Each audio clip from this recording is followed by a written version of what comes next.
Sih, kalau lihat badut biasanya berakrobat dengan juggling bola, saya itu masih nggak habis pikir bagaimana mereka mengkoordinasikan pikiran, kemudian tangan mereka supaya bisa ahli seperti mereka.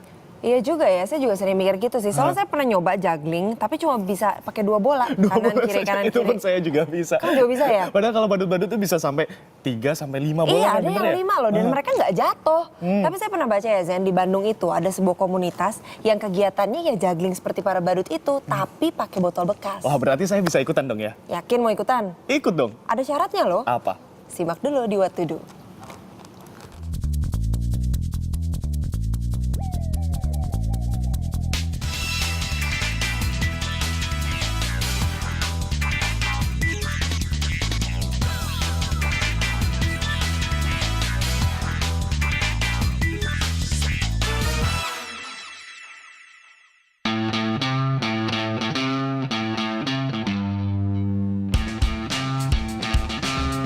Kalau tertarik main juggling itu karena mungkin saya tertarik waktu orang-orang itu bisa bermain botol juggling ini karena dia memiliki entertain yang baik untuk menarik minat para orang-orang untuk melihat.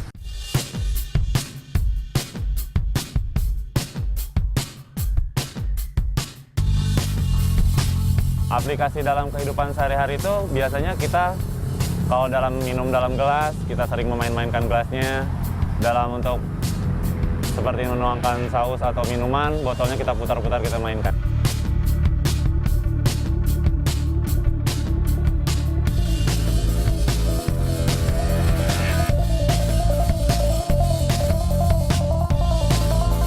Yang terpenting itu kita harus fokus dengan apa yang kita mainkan, lalu kita harus entertain untuk menarik minat para penonton untuk menyaksikan.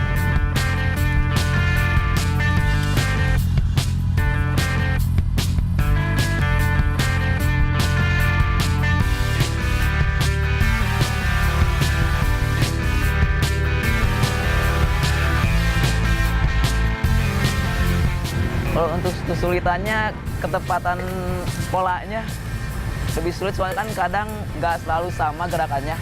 Jadi kadang ada jatuhnya juga. Kalau untuk teknik juggling sendiri yang paling sulit bagi saya itu dolphin.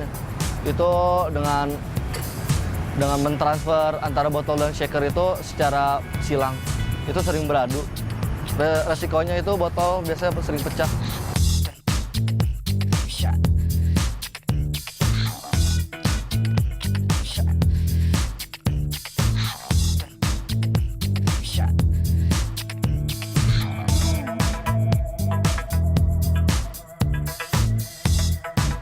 Teknik pemula dalam juggling itu ada beberapa. Yang satu itu seperti flip.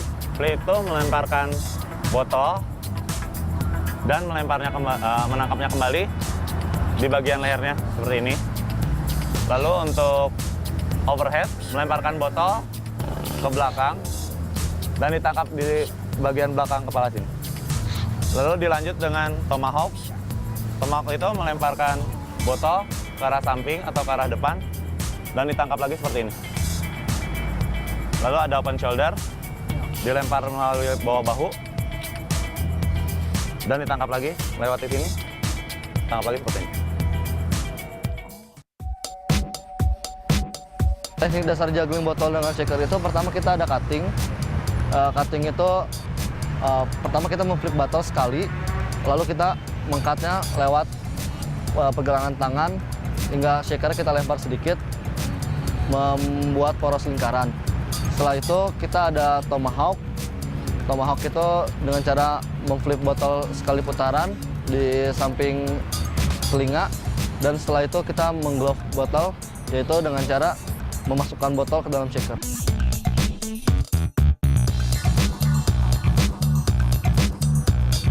Untuk alat juggling bola ada botol, ada shaker, tapi ada juga yang ditambahin tisu untuk bermain fire. Kalau terluka itu kan memang pernah, karena emang flyer dengan juggling dengan api itu emang beresiko. Trik untuk menghindari luka sendiri itu yang pasti kita sering latihan ya, biar lebih percaya diri lah intinya. Terus sama kita harus bisa membaca arah angin ya. Nah, sebenarnya kalau untuk juggling api itu pasti sudah ada teknik khususnya. Terus biar juga nggak ada insiden yang tidak diinginkan, jangan sampai megang leher, paling pegang di bagian bodinya aja. Supaya tidak pecahannya itu kemana-mana dengan memberikan selotip dulu di botolnya biar pecahannya tidak kemana-mana.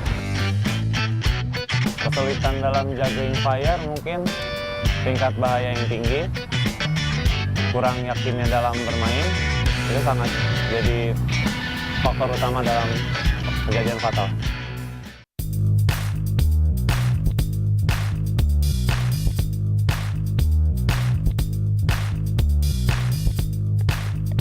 Kerja kompakan yang ngelihat masing-masing diri sama ngelihat si temennya juga. Misalkan jangan sampai terlalu terburu-buru meninggalin temennya. Gitu.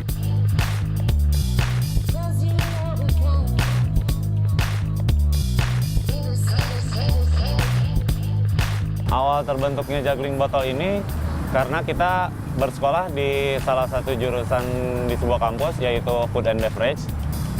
Di situ kita lalu berinisiatif untuk belajar juggling untuk menghibur para tamu yang datang. Kalau menurut saya sendiri juggling botol itu adalah olahraga karena kita membutuhkan, kita pasti setiap melakukan juggling botol kita bergerak ke sana sini dan mengeluarkan keringat, dan menurut saya itu sehat.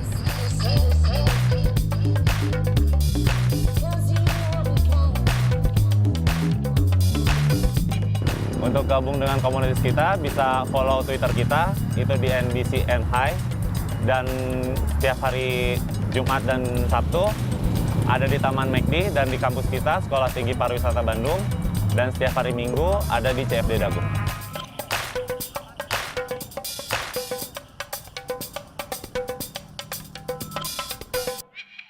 Gimana Zen, kamu ngelihat juggler-juggler dari Bandung itu? Sepertinya saya terhibur sekali. Dan biasanya yang suka melakukan juggling ini adalah bartender, apalagi dikasih atraksi dari api-api seperti itu. Ini menarik sekali karena dari hobi membuat sebuah komunitas, kemudian bisa dijadikan sebuah profesi. Iya ya, bisa menghasilkan uang juga ya. Tapi ngomong-ngomong soal profesi,